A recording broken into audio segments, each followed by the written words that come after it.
Pemirsa, sidang kasus pembunuhan Dante, anak dari Tamara Tiasmara dan Angger Dimas yang tewas diduga dianiaya oleh terdakwa Yuda Arfandi kembali digelar di Pengadilan Negeri Jakarta Timur. Agenda sidang kemarin yakni mendengarkan keterangan saksi meringankan dari terdakwa. Ada 5 saksi yang dihadirkan dalam sidang tersebut yang berpotensi bisa meringankan hukuman Yuda Arfandi. Di antaranya yakni mantan asisten rumah tangga terdakwa Yuda Arfandi dan teman kuliah Tamara Tiasmara, ibunda Dante. Semuanya itu orang yang melihat, mendengar, dan mengalami sendiri semua yang dia terangkan. Bukan katanya.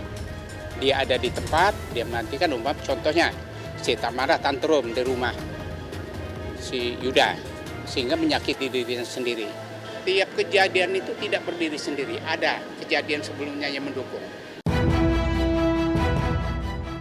Dalam kesaksiannya, asisten rumah tangga terdakwa itu membeberkan kondisi korban Dante sebelum pergi berenang pada 27 Januari 2024 lalu. Lantas, apa tanggapan pihak Tamara Tiasmara atas keterangan saksi tersebut? Satu kata aja sih, 100% bohong semua. Terus yang rumah sakit juga, itu rumah sakit itu memang di rumah sakit parah sama aku di rumah sakit. Dan yang ngecat itu juga. Nah, ini yang semua yang jelasin nanti. Sebenarnya yang aku tahu sebenarnya banyak, tapi ya mungkin bukan ranah lingkup aku untuk kasih tahu semuanya ya. Yang aku dengar tadi tuh nggak ada yang benar sama sekali. Aku tahu karena di sini tuh ada semua bukti-buktinya. Bukti pemukulan. Dan Tamara cuma cerita sama saya, tidak berani ke keluarganya. Bulan berapanya aku lupa, cuman pas kejadian Tamara langsung telepon aku. Sementara itu, pernyataan lain diungkap Vanessa Talisa, sahabat Tamara Tiasmara. Dalam kesaksiannya, ia mengungkap banyak keterangan saksi dari pihak terdakwa yang tidak sesuai dengan fakta. Vanessa Talisa justru menceritakan kalau Tamara Tiasmara, sahabatnya itu, sering menceritakan pengalaman kekerasan yang diterimanya dari Yuda Arfandi, pacar Tamara. Ya, aku lupa karena udah terlalu banyak cerita dari Tamara Tiasmara. Semenjak berhubungan dengan Yuda Arfandi, aku tahu banget dia sering dilakukan kekerasan.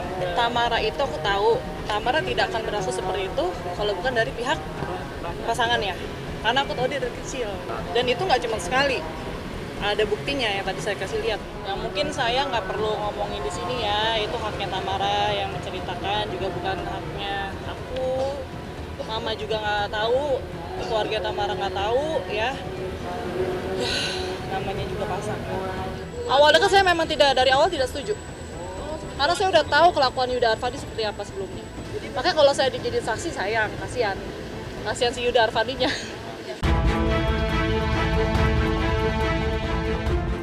Sementara itu, Ristia Aryuni, ibu dari Tamara, menegaskan bahwa keterangan saksi yang dihadirkan pihak terdakwa terkait peristiwa di rumah sakit adalah kebohongan.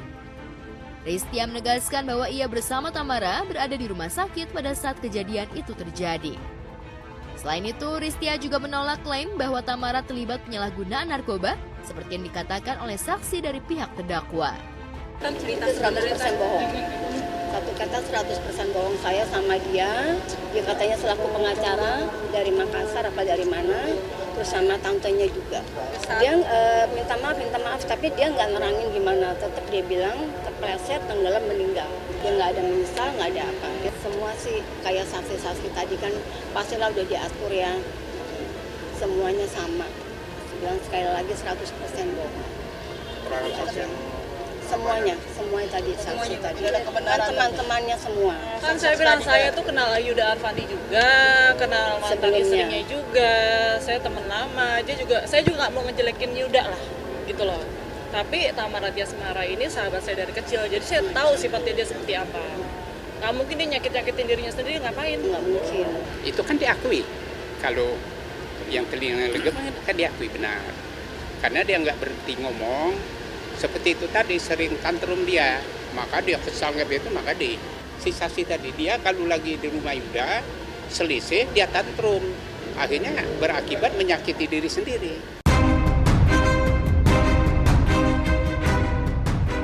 Dengan alasan keluarga sedang berduka, ia menuntut hukuman mati untuk terdakwa Yuda Arfandi sebagai balasan atas hilangnya nyawa Dante. Sidang selanjutnya dijadwalkan akan kembali digelar pada 9 September 2024 dengan agenda mendengarkan keterangan dari ahli pidana, ahli telematika, dan ahli forensik. Katakan bahwa Yuda itu tidak profesional ya, dia tidak punya sertifikat untuk berenang. Tapi anaknya nyatanya bisa dilatih dengan dia. Artinya memang seperti itulah, karena dia bukan profesional, seperti itulah. Dia menganggap tidak bahaya karena pedomannya anaknya bisa. Kita ke depan ya, mungkin kita masih pertimbangkan, akan kita ambil lalu sudah selesai, ini langkah hukum. Dia memberikan keterangan palsu tentang ancaman itu.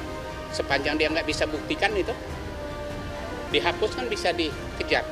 Aku sih Nyawa dibayar nyawa, kalau aku tetap bilang nyawa dibayar nyawa. lebih berhak neneknya yang Saya minta berbicara. ini hukuman mati.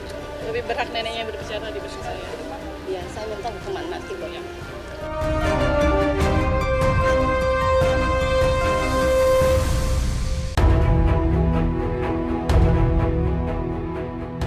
Selebgram Rahel V-nya mengaku masih takut untuk menikah setelah hubungannya dengan Salim Nauderer, pria yang selama ini ia percaya bisa menjadi pelindungnya dan tempat mencurahkan isi hatinya itu justru mengkhianati cintanya. Hubungan Rahel V-nya dan Salim yang telah dibina selama kurang lebih 4 tahun itu kini telah berakhir. Bahkan belum lama ini, putusnya Rahel V-nya dan Salim Nauderer disebut-sebut karena adanya orang ketiga. Seperti kabar yang beredar, hubungan Rahel dan Salim putus diduga lantaran ada orang ketiga di pihak Salim. Salim diduga berselingkuh dengan Aziza Salsa yang tidak lain istri dari pesepak bola Pratama Arhan. Dikutip dari YouTube Rahel V-nya, ibu dua anak itu terang-terangan mengungkap hal-hal yang membuat hatinya terluka. Jadi kalau aku boleh jujur ya, aku tuh kalau dalam hati aku tuh pengen banget loh punya harapan itu, karena aku juga kan dulu punya harapan kayak punya teman hidup sampai tua, happy family. Ya pasti ada masalah tapi ya bisa ada teman bareng-bareng. Tapi ya aku kan akhirnya kemarin gagal tuh, aku kayak sekarang tuh jujur aku memang masih takut sih untuk nikah. Yes, oke sih. Makanya aku kadang emang bahkan ya kadang kalau misalnya dengerin orang mau nikah tuh kayak dalam hati aku ngerti. Kayak serius loh gitu.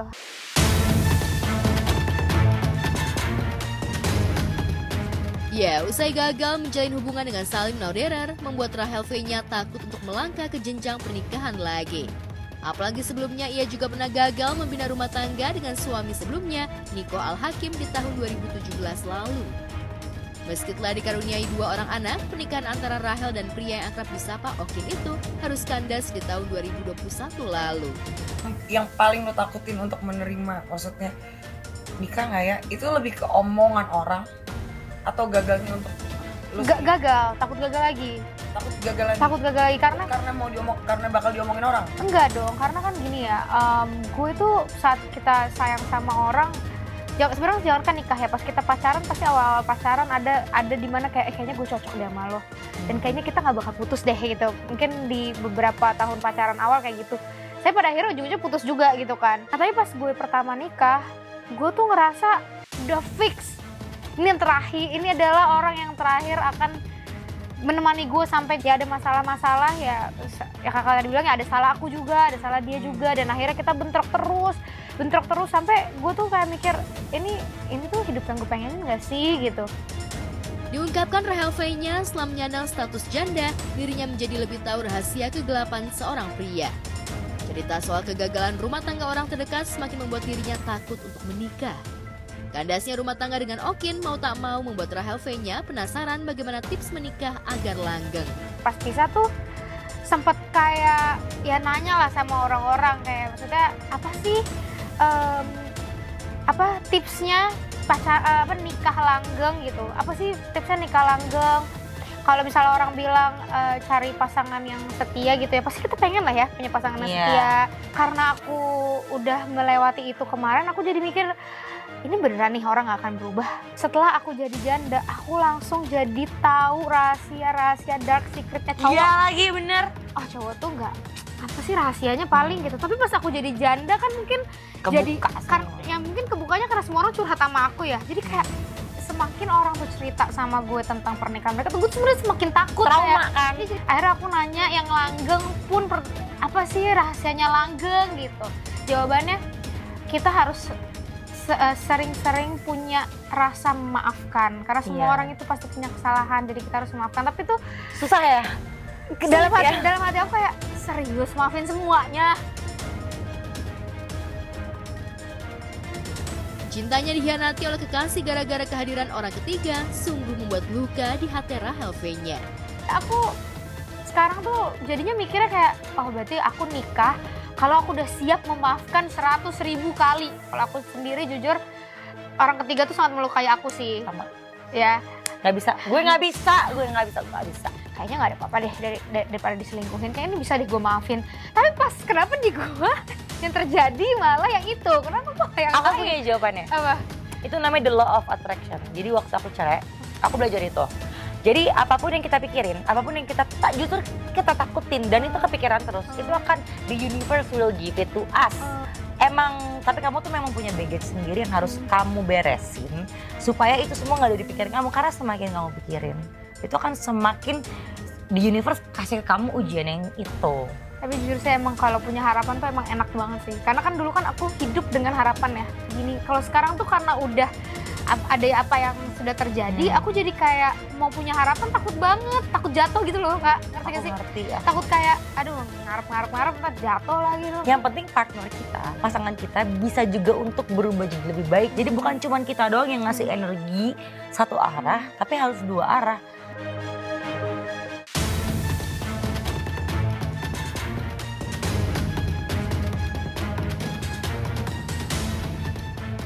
Sementara itu, di saat Rahel V-nya masih meratapi nasibnya diselingkuhi dan warganet masih tertuju pada Aziza, jagat maya justru kembali dihebohkan dengan kedekatan Salim dengan Shakila Astari yang merupakan anak dari Faisal Haris dan Sarita Abdul Mukti.